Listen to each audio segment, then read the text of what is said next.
Halo semuanya, selamat datang. Hari ini kita bakal ngebongkar sebuah cara pikir baru yang keren banget. Anggap aja ini kayak superpower buat otak kita yang bisa kalian pelajari buat ngubah cara kalian ngelihat setiap tantangan. Yuk, langsung aja kita mulai. Kita semua pernah kan ngerasain ini. Waktu kita lagi dihadapin sama tugas yang gede banget, mau itu proyek kerjaan, ngerencanain acara, atau bahkan cuma beresin lemari, rasanya tuh kayak kewalahan banget sampai bingung mau mulai dari mana kan. Bener-bener kayak mau daki gunung tapi nggak bawa peta. Tapi gimana kalau sebenarnya ada cara buat naklukin gunung itu? Ada metode yang sistematis buat ngubah semua yang berantakan itu jadi jelas dan gampang diurus. Coba deh bayangin, kalau kalian punya semacam toolkit mental gitu, sebuah superpower yang bisa dipakai kapan aja buat mecahin masalah serumit apapun jadi langkah-langkah yang simple dan bisa dikerjain. Well, toolkit ini beneran ada loh. Nama superpower ini adalah berpikir komputasional. Tenang dulu, ini bukan berarti kita harus jadi robot ya. Ini lebih ke minjem strategi-strategi paling cerdas yang dipakai komputer buat mecahin masalah. Jadi, apa sih sebenarnya berpikir komputasional itu? Gampangnya gini, ini tuh sebuah pendekatan buat ngambil masalah yang ribet, terus kita susun solusinya secara logis dan sistematis. Jadi langkah-langkahnya itu jelas banget, bisa dimengerti sama kita, atau bahkan sama mesin.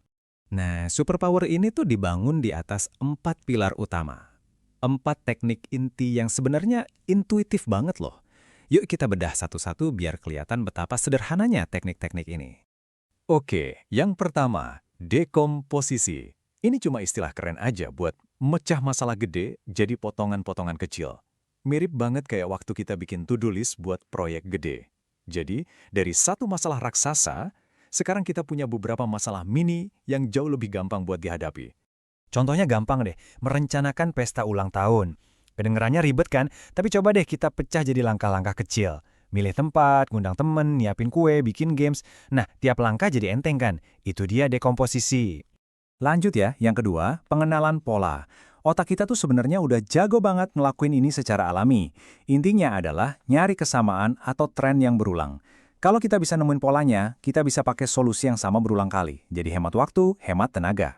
Coba lihat deh, polanya. Lingkaran, kotak, segitiga. Terus, lingkaran, kotak, kira-kira selanjutnya apa? Pasti segitiga kan? Nah, barusan aja Anda pakai pengenalan pola. Komputer juga ngelakuin hal yang persis sama buat prediksi macet, rekomendasiin lagu buat kita, dan banyak lagi. Prinsip ketiga, namanya abstraksi. Ini tuh kayak seni buat nyaring noise atau gangguan. Intinya, kita cuma fokus ke detail yang bener-bener penting buat mecahin masalah dan cuekin aja info yang gak relevan. Teka-teki ini contoh yang pas banget. Coba ya, aku tempat orang beli makan, ada meja kursi, tapi bukan di rumah. Detail pentingnya kan cuma itu, tempat beli makan, ada meja kursi, bukan di rumah. Kita otomatis nggak peduli warna temboknya apa, lantainya gimana, jawabannya, ya restoran. Nah, itulah abstraksi.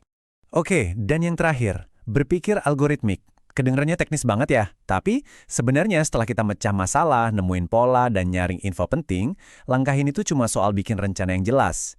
Anggap aja kayak resep masakan. Jadi, ini tuh serangkaian instruksi langkah demi langkah buat nyelesain tugas dari awal sampai akhir. Percaya nggak? Kita tuh pakai algoritma setiap hari loh. Resep bikin roti lapis, itu algoritma. Arah dari Google Maps, itu juga algoritma. Pokoknya, ini adalah urutan langkah yang jelas yang bakal ngasih hasil yang sama setiap kali kita ikutin. Oke, jadi kita udah bahas dekomposisi, pengenalan pola, abstraksi, sama algoritma. Semuanya kedengeran kayak, ya masuk akal aja kan? Nah, disinilah bagian paling serunya. Ternyata, prinsip-prinsip simpel ini adalah fondasi dari dunia modern kita. Ini dia nih momen aha-nya. Setiap aplikasi di HP kalian, setiap website yang kita buka, setiap kemajuan di dunia AI, semuanya dibangun di atas 4 prinsip sederhana yang barusan kita omongin.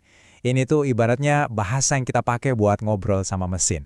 Jadi apa sih intinya? Ini bukan soal mengubah cara pikir kita jadi kaku kayak mesin, tapi lebih ke melengkapi kreativitas dan intuisi kita sebagai manusia dengan kekuatan problem solving yang logis, terstruktur, dan efisien banget. Jadi, sekarang kalian punya toolkit ini, punya superpower ini. Coba deh pikirin tantangan apa yang lagi ada di depan mata, mau itu gede atau kecil. Coba pecah-pecah masalahnya, cari polanya, buang yang nggak penting, terus bikin rencana. Kira-kira masalah apa nih yang bakal kalian taklukin pertama kali?